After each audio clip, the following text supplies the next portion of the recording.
Ternyata itu jenderal kedua Heng He. Apa-apaan ini? Menurutmu apa sebutan keduanya? Ketika Lu Yun mendengar nama ini, dia hampir tidak bisa menahan semangat juangnya. Apalagi saat menoleh ke belakang dan melihat wajah cantik Gongsun Lei, hanya ada satu pikiran di benaknya, bagaimana bisa Gongsun Lei mengucapkan, Heng Hr Jiang, dengan serius tanpa tertawa. Nama ini cukup membumi, Duni Ma hampir membumi. Ada apa? Apakah kamu mengenal mereka? Saya tidak tahu, saya tidak tahu. Lu Yun menggelengkan kepalanya seperti bel. Mengapa kamu begitu terkejut jika aku tidak mengenalmu? Kupikir kamu mengenalku. Gongsun Lei berkata, keduanya adalah tangan kanan kaisar generasi pertama kerajaan angin barat. Kekuatan tempur mereka tak tertandingi dapat dikatakan bahwa mereka berkontribusi banyak pada pendirian kerajaan angin barat. Meskipun kedua orang ini hanya berada di tahap tengah alam abadi surgawi, jika mereka bekerja sama, mereka dapat mengalahkan alam abadi surgawi tahap akhir, dan mereka tidak akan terkalahkan dalam pertempuran alam abadi surgawi. Brengsek, luar biasa. Ini sepertinya sedikit berbeda dari jenderal kedua Heng He yang saya kenal. Jangan linglung. Mereka datang. Gongsun Lei memeluk Lu Yun dengan erat. Mendengus. Dua lampu pedang yang tak tertandingi menghantam Lu Yun. Senjata yang digunakan kedua orang ini semuanya pisau, kecuali Jenderal Heng menggunakan pedang lebar, sedangkan Jenderal Ha menggunakan guandao. Bagus sekali. Lu Yun mengayunkan pedang Tai Huang di tangannya, dan dua energi pedang terbang keluar. Ledakan, asap dan debu meledak di antara ketiga orang itu, memicu gelombang udara yang mengepul, dan bongkahan emas yang tak terhitung jumlahnya jatuh dari atas istana. Mata Lu Yun membelalak dan dia memegang pedang Tai Huang di dadanya. Mendengar dua suara dentang, tubuhnya terjatuh ke belakang puluhan meter sebelum dia bisa berhenti. Lu Yun tidak percaya bahwa di alam yang sama, energi pedangnya dikalahkan oleh cahaya pedang dua orang. Hal ini membangkitkan semangat bersaing Lu Yun. Belum lagi keuntungan yang diperoleh dengan susah payah, dia menempatkan Gongsun Lei di sebelah pilar emas di samping gerbang dan melindunginya dengan api neraka. Dia memerintahkan, pegang pilar itu erat-erat dan jangan bergerak. Kemudian dia melihat ke depan Jenderal Heng He yang tampak seperti dua dewa pintu yang berdiri di kedua sisi tangga menuju platform tinggi. Berteriak, ayo lagi, niat pedang seluruh tubuh bergetar, melonjak langsung ke langit.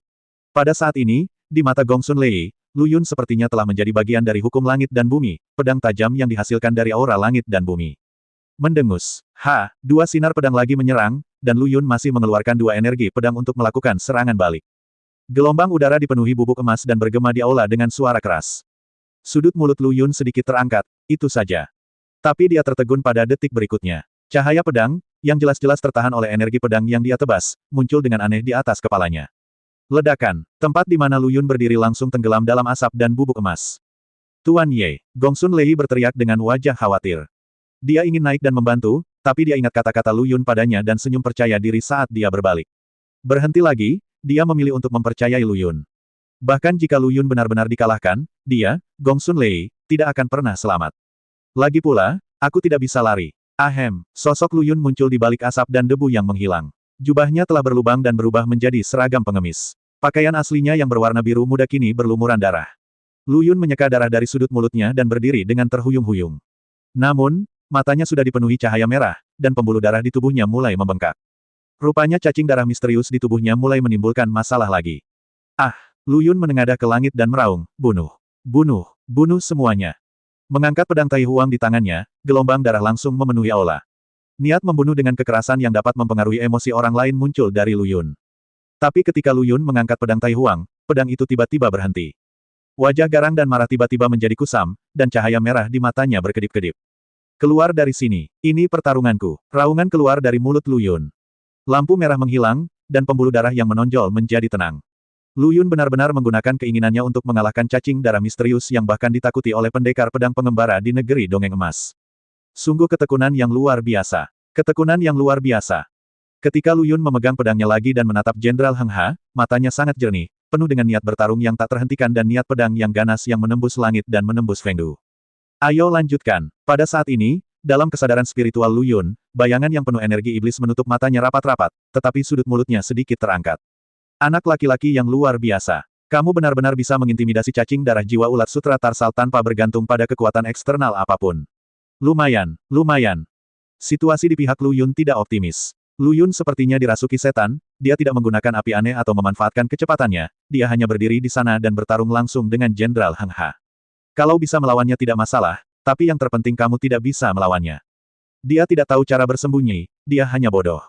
Gongsun Lei tampak cemas. Dua sinar cahaya pedang lagi menyerang, dan Lu Yun tersentak dan melemparkan dua pedang ki. Keluarannya yang berlebihan membuat tangan kiri Lu Yun yang memegang pedang bergetar. Tapi Lu Yun sepertinya tidak bisa merasakannya, matanya tertuju pada setiap gerakan jenderal kedua Heng Ha. Terlepas dari cahaya pedang yang begitu dekat, ada bekas luka patah tulang di tubuh yang patah. Ajaibnya, darah hanya mengalir perlahan dari luka yang begitu dalam. Melihat kaki Lu Yun, darahnya hampir berkumpul menjadi aliran. Tidak ada darah di tubuhnya. Dengan jumlah pendarahan sebanyak ini, merupakan keajaiban bahwa dia masih hidup. Tidak melihat dengan jelas. Ayo lagi. Segera setelah itu, dua energi pedang lagi dilempar. Apakah kamu melihat dengan jelas? Ayo lagi. Berkali-kali. Saya tidak tahu berapa lama. Lu Yun telah lama menjadi manusia berdarah, dan bahkan darah di tubuhnya telah mengering. Bahkan bernapas menjadi sangat sulit. Tapi senyuman muncul di wajah Lu Yun, dan senyuman itu cocok dengan wajahnya yang berlumuran darah, menunjukkan kegilaannya. Aku akhirnya melihat dengan jelas. Lu Yun mengangkat tangannya dengan gemetar, mengeluarkan sinar terakhir energi spiritual dari tubuhnya yang sudah habis. Dia mengayunkan pedang Tai Huang di tangannya. Tapi sebelum pedangnya habis, Lu Yun jatuh ke tanah. Energi pedang yang tampaknya terhambat terbang menuju Jenderal Heng Ha dengan cara bergoyang dan bergoyang. Gongsun Lei tidak berani bernapas, karena takut napasnya akan menghilangkan energi pedang. Ketika Jenderal Heng Ha melihat energi pedang ini, dia merasa seolah sedang menghadapi musuh yang tangguh. Kedua pedang itu terus bertabrakan satu sama lain, lalu kedua pedang itu menyerang dan secara ajaib menyatu menjadi satu di udara. Cahaya pedang besar terbentuk yang hampir bisa menembus ruang. Dibandingkan dengan energi pedang Lu Yun yang terbelakang, itu seperti langit dan bumi. Sama sekali tidak ada bandingannya. Sebelum keduanya bertabrakan, momentum dari cahaya pedang besar membanjiri energi pedang. Namun detik berikutnya mata Gongsun Lei melebar dan dia tidak percaya dengan pemandangan di depannya. Apa ini? Bagaimana ini mungkin? Tidak ada ledakan, tidak ada asap dan debu. Keduanya berpapasan. Energi pedang tetap tidak berubah, dan sepertinya masih akan mati. Cahaya pedang besar itu tiba-tiba pecah menjadi dua bagian dan dimusnahkan di dunia. Tapi energi pedang masih terbang menuju Jenderal Heng Ha dengan cara yang bengkok. Mendengus. Jenderal Heng Ha melambaikan senjata di tangannya untuk menahan energi pedang, tetapi senjata itu terpotong dengan rapi ketika bertemu dengan energi pedang yang terhambat. Seolah-olah senjata itu terbuat dari kertas. Energi pedang melewati celah antara Jenderal Heng dan Ha, dan akhirnya energinya habis, dan padam antara langit dan bumi. Adegan berikutnya kembali mengejutkan Gongsun Lei selama 10.000 tahun. Jenderal Heng Ha perlahan berdiri untuk memperhatikan. Kedua pria itu, yang telah meninggal entah berapa ribu atau bahkan jutaan tahun, benar-benar berbicara. Dengan keturunan seperti itu, kerajaan angin barat pasti akan bangkit kembali. Haha. Katakan, retakan yang hampir tidak terlihat dengan mata telanjang muncul di dada Heng HR, dan kemudian tubuh bagian atas mereka jatuh ke tanah seolah-olah salah tempat. Tuan Ye, apakah kamu baik-baik saja? Tuan Ye, jangan menakuti saya. Tuan Ye, Gongsun Lei menggendong Lu Yun, air mata mengalir di wajahnya. Ketika kesadaran spiritualnya menyapu tubuh Lu Yun, dia menyadari bahwa luka Lu Yun jauh lebih serius daripada yang dia lihat. Banyak organ dalam yang rusak, bahkan organ vital seperti hati, limpa, dan paru-paru pun dimutilasi. Meridian yang terputus dan perilaku kemunduran yang disebabkan oleh beban energi spiritual bahkan menghancurkan seluruh hidupnya. Tulang lengan kirinya hampir hancur saat dia terus mengayun, dan volume darah di seluruh tubuhnya kurang dari 1/10 volume orang normal. Bagaimana dia bisa bertahan? Jika itu adalah orang biasa, dia akan mati puluhan ribu kali.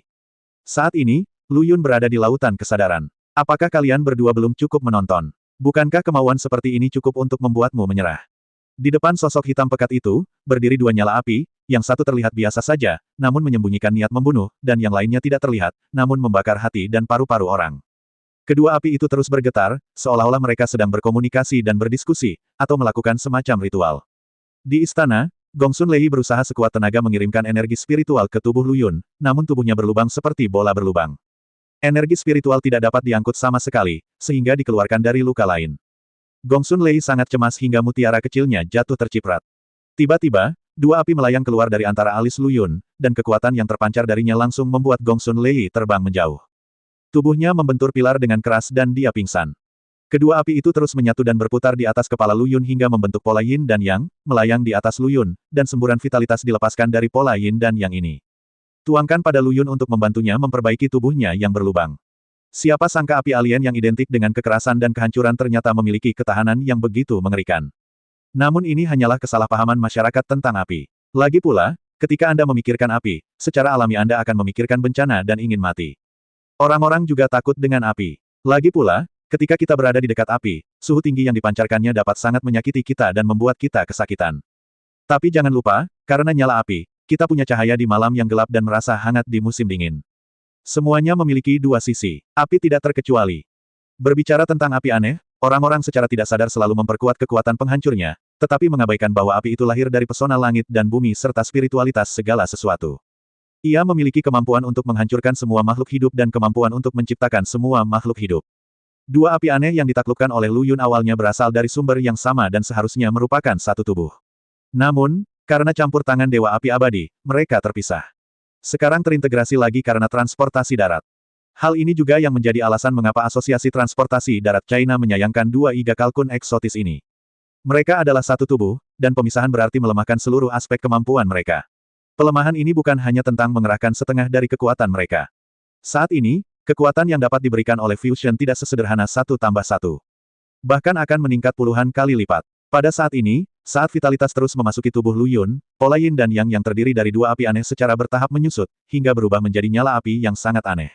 Sekilas, nyala api ini tidak terlihat berbeda, tetapi jika Anda perhatikan lebih dekat, Anda akan menemukan bahwa di dalam kobaran api tersebut terdapat seekor ikan berwarna hitam putih sedang berenang, dengan sirip hitam putih di tengahnya sebagai garis pemisah sebenarnya satu putih dan satu hitam, cantik. Tubuh putih bermata hitam, tubuh hitam bermata putih.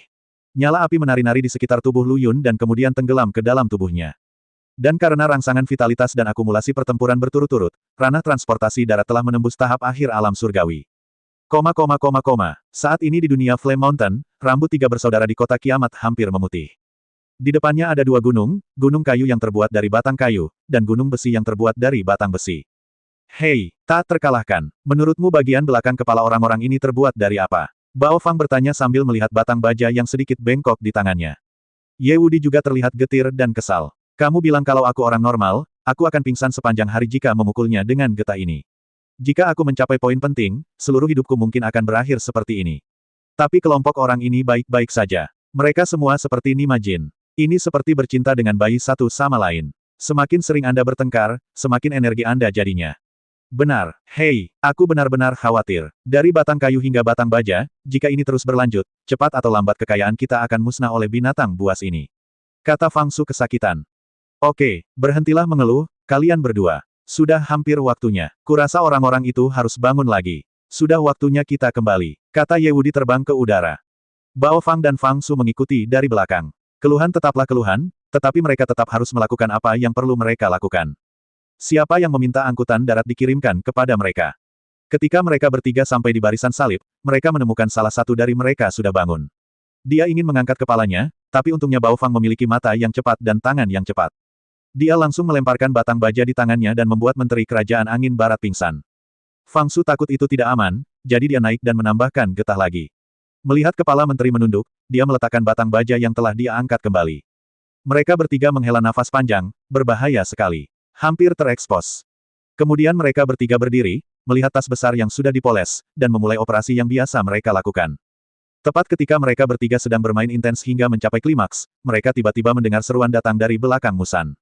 Hah, kapan ada gunung tambahan di sini? Satu lagi. Ye Wudi dan yang lainnya hampir menangis saat mendengar suara ini, kakak. Anda kembali, kami tidak dapat bertahan lebih lama lagi. Jika Anda tidak kembali, kami tidak tahu harus berbuat apa. Itu benar, sumber suara ini tidak lain adalah Lu Yun. Dia baru saja bangun belum lama ini, dan tidak hanya tubuhnya utuh dan pulih seperti sebelumnya, tetapi kondisinya juga secara misterius dipromosikan ke alam abadi surgawi. Biksu setinggi dua kaki itu sedikit bingung. Namun yang paling membuatnya bahagia adalah dia telah menguasai jurus Jenderal Heng Ha dan mengintegrasikannya ke dalam ilmu pedangnya. Sekarang pencapaiannya dalam ilmu pedang dapat menyaingi kekuatan besar di surga kuno.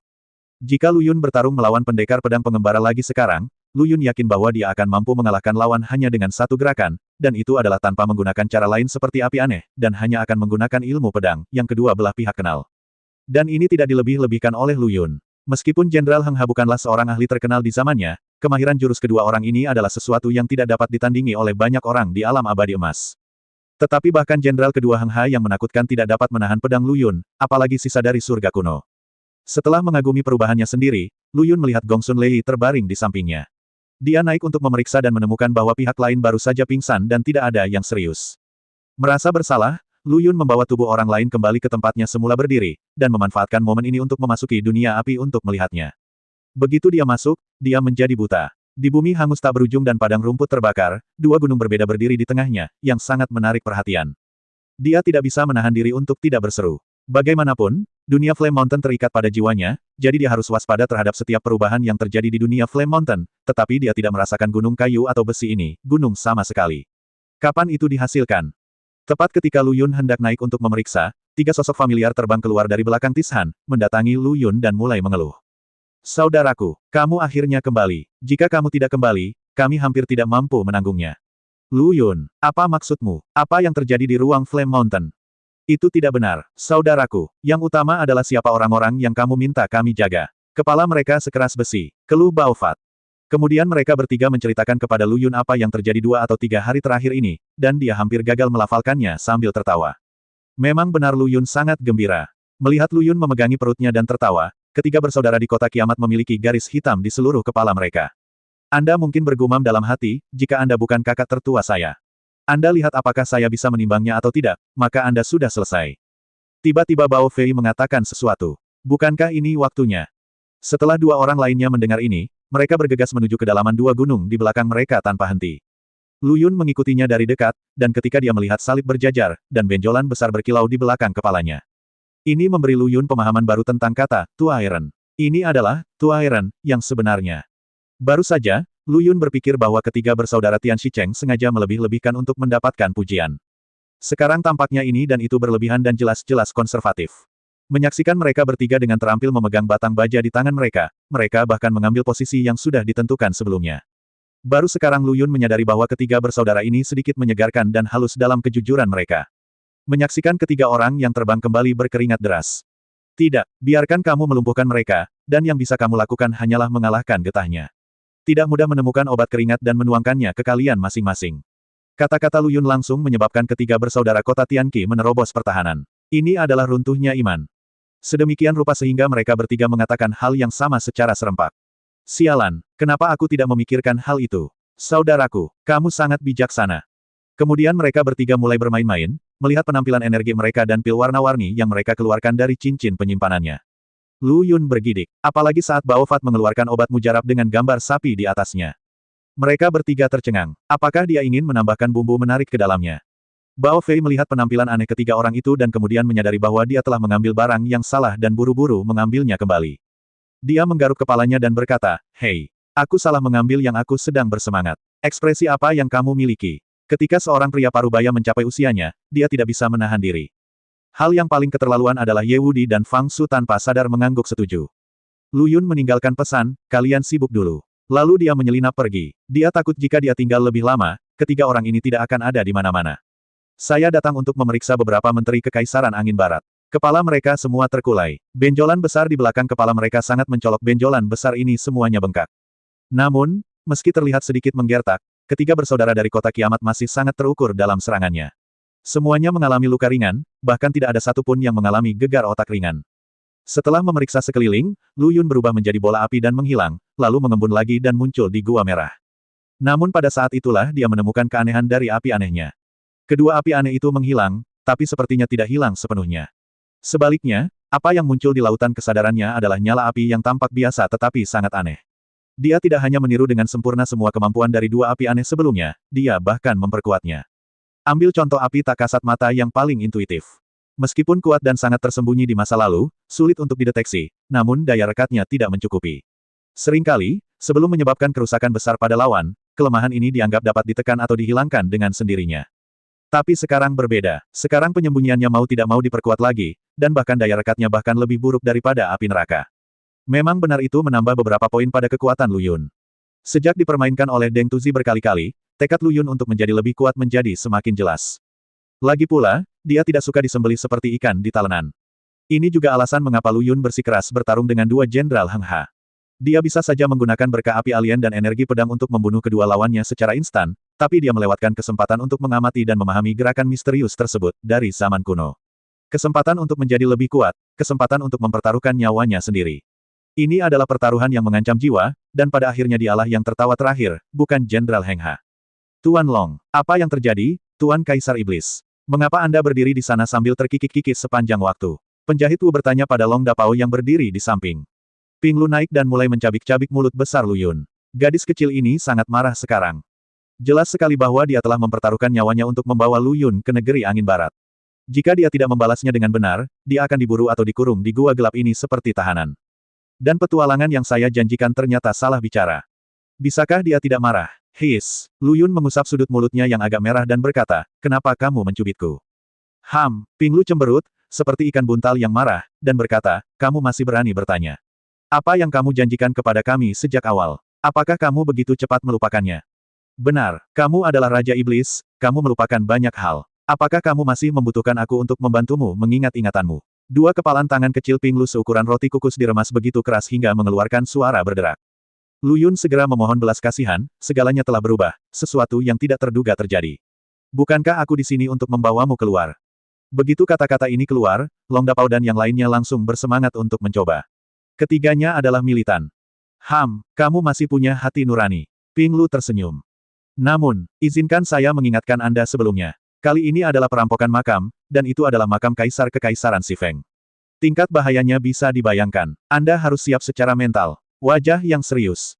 Jika ini adalah alasan utama mengapa Lu Yun datang kali ini, maka lingkaran sihir yang membatasi pergerakan kakinya, sebenarnya menghilang sejak Lu Yun masuk ke pintu sederhana itu. Adapun mengapa Lu Yun menyembunyikannya dari Gong Sun Lei, semua orang tahu. Hei. Jangan khawatir, kakak Lu, pedangku sudah lama haus, kata Long Dapao sambil tersenyum sambil melambaikan pedang King Long di tangannya. Merasakan aura kuat yang dilepaskan dari Long Kenon, Lu Yun sedikit mengangkat sudut mulutnya dan berkata, Saudara Kenon. Kamu telah membuat terobosan. Long Dapao menggaruk kepalanya karena malu dan berkata, Hei, aku tidak melakukan apa-apa di gua ini, jadi aku hanya bisa berlatih. Aku akan menerobos dengan latihan. Kedengarannya seperti meriam naga. Lu Yun harus menghela nafas lagi karena kekuatan darah yang kuat dari klan naga kuno. Oke, aku tidak akan mengatakan omong kosong lagi. Kuharap kalian semua kembali dengan membawa muatan penuh. Kata Lu Yun sambil membentuk segel dengan tangannya. Ketika semua orang membuka mata lagi, mereka sudah berada di aula utama. Pemandangan menakjubkan di depan mereka membuat mereka berempat takjub.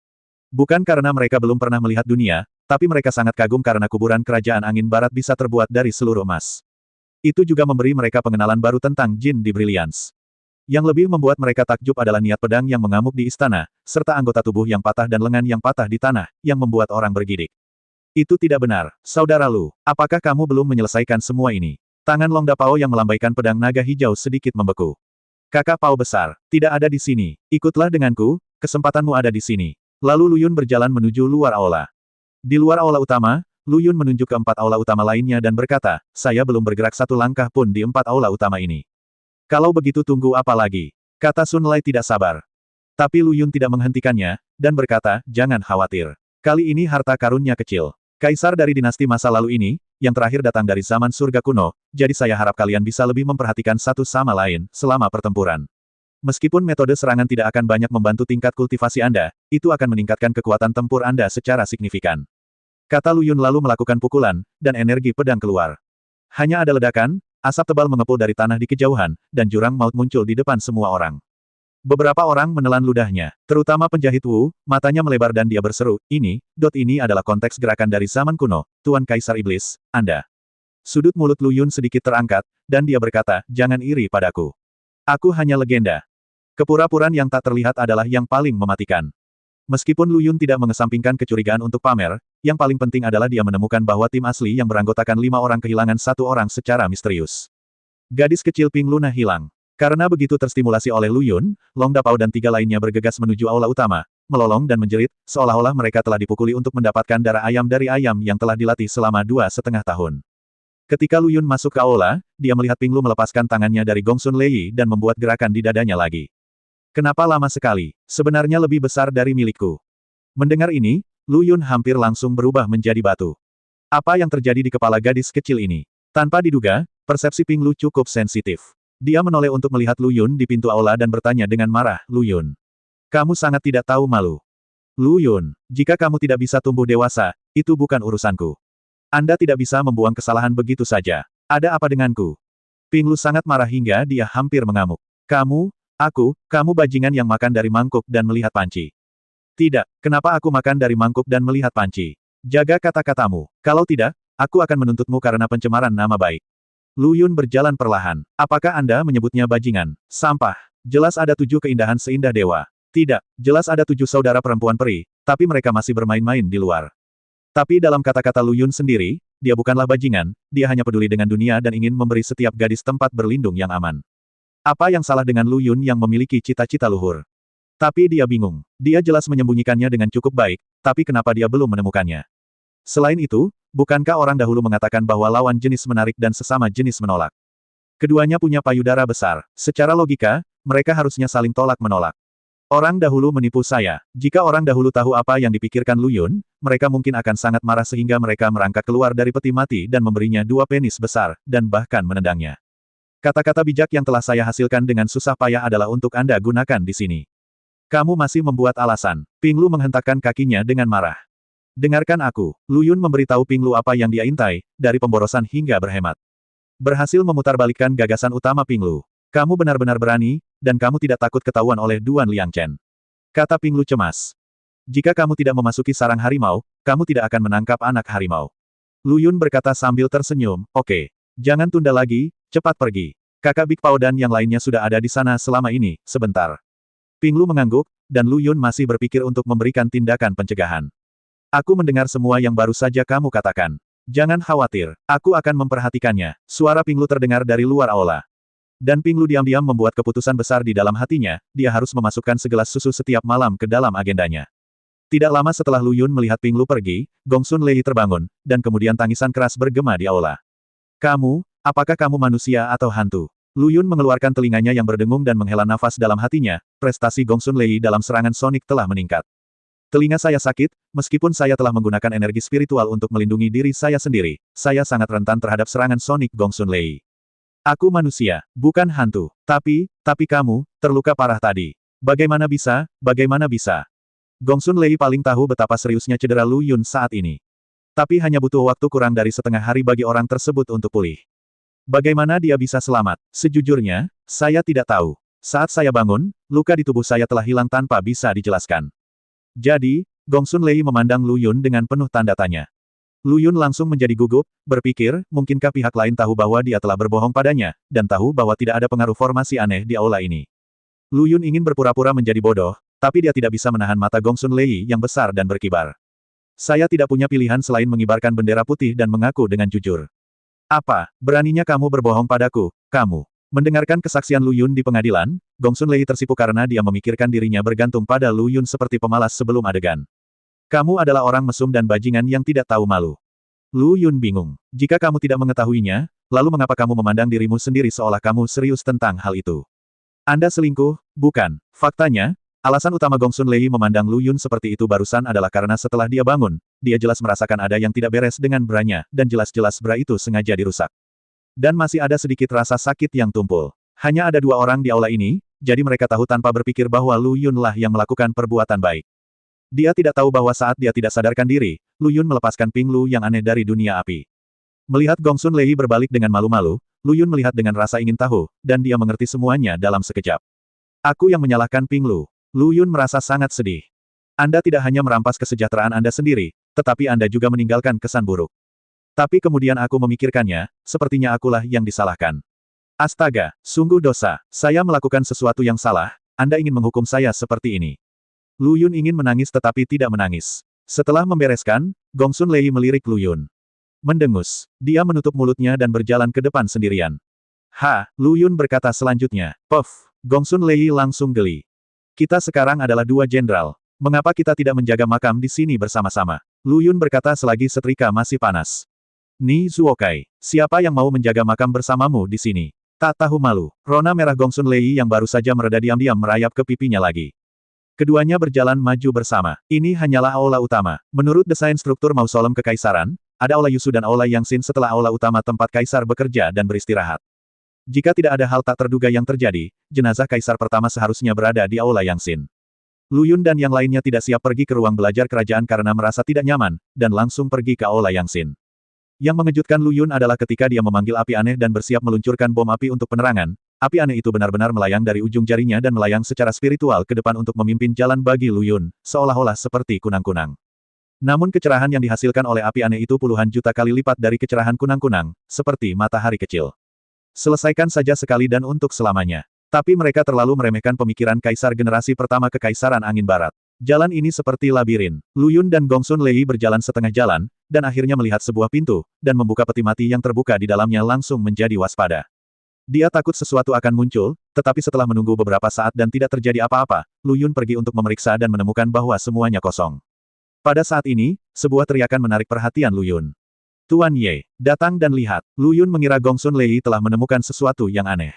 Mengikuti suara tersebut, dia keluar dari ruangan yang penuh dengan peti mati, dan detik berikutnya dia tertegun. Lu Yun sebenarnya berjalan kembali ke aula utama, merasa telah terhindar dari banyak masalah, dan akhirnya berlari ke aula samping. Dia terdiam sesaat. Apakah Anda para kaisar memikirkan kami perampok makam ketika Anda sedang membangunnya? Mengapa membuatnya menjadi rumit? Bukankah ini membuang-buang waktu semua orang? Tuan Ye, apa yang harus kita lakukan sekarang? Gong Sun Lei bertanya. Kamu memaksaku melakukan ini. Lu Yun mengucapkan kata-kata kasar, berbalik dan kembali ke aula samping. Dia bahkan menutup pintu. Saat Gong Sun Lei hendak naik untuk memeriksa, gelombang panas bersuhu tinggi menyapu celah pintu. Bahkan pintu aula samping emas tidak dapat menahan suhu setinggi ini dan mulai mencair seperti es. Kemudian dua gelombang panas saling menghantam dari lorong tempat Pian Dian dan Lu Yun berjalan. Gong Sun Lei yang membuka perisai auranya tertangkap basah dan hampir kehilangan rambut hitam indahnya. Pada saat ini, Lu Yun juga berjalan keluar dari aula samping. Ketika dia melihat air kemasan mengalir di tanah, ekspresinya yang tidak terpengaruh langsung digantikan oleh kesusahan. Dosa sekali, kata Lu Yun sambil mengeluarkan botol kecil dan menuangkan air emas ke dalamnya. Jangan kaget, datang dan bantu secepatnya. Ini semua uang dan batu spiritual. Lu Yun sangat marah ketika dia melihat ke arah Gong Sun Lei, yang masih bodoh di sampingnya. Saya akhirnya tahu mengapa ada begitu banyak ruang kosong di perbendaharaan rumah Marsekal. Indera penciuman Gong Sun Lei terhadap uang sangat tidak sensitif. Apakah kamu pikir kamu adalah Jack Ma? Tidak tertarik pada uang. Apakah kamu mempunyai kekuatan itu? Dengan cara ini, Gong Sun Lei diinstruksikan oleh Lu Yun untuk membuang air emas tersebut. Lu Yun masih mengajari Gong Sun Lei dengan cara yang persuasif. Tahukah kamu bahwa sebotol kecil air emas ini dapat dijual seharga 1000 batu spiritual di luar? Hanya dalam waktu singkat, saya hampir mendapatkan 10.000 batu spiritual. Di bawah godaan Lu Yun yang terus-menerus, Gong Sun Lei, seorang idiot material berdada besar dan tidak punya otak, dengan cepat mendekati penggemar uang kecil. Lagi pula, menghasilkan uang dengan cepat sangat membuat ketagihan. Apalagi bagi orang seperti Gong Sun Lei yang gaji bulanannya hanya 2.000 batu spiritual, godaannya bisa dibayangkan. Maka ketika air emas itu membeku, Gong Sun Lei justru mengancam Lu Yun, atasannya, dan memintanya untuk melebur kembali bongkahan emas tersebut ke dalam air emas. Lu Yun terdiam. Gong Sun Lei sendirian menekan Donlen tingkat rendah yang berhati besar dan tidak punya otak. Sekarang di mata Lu Yun, menjadi berdada besar dan tidak punya otak sama dengan orang bodoh.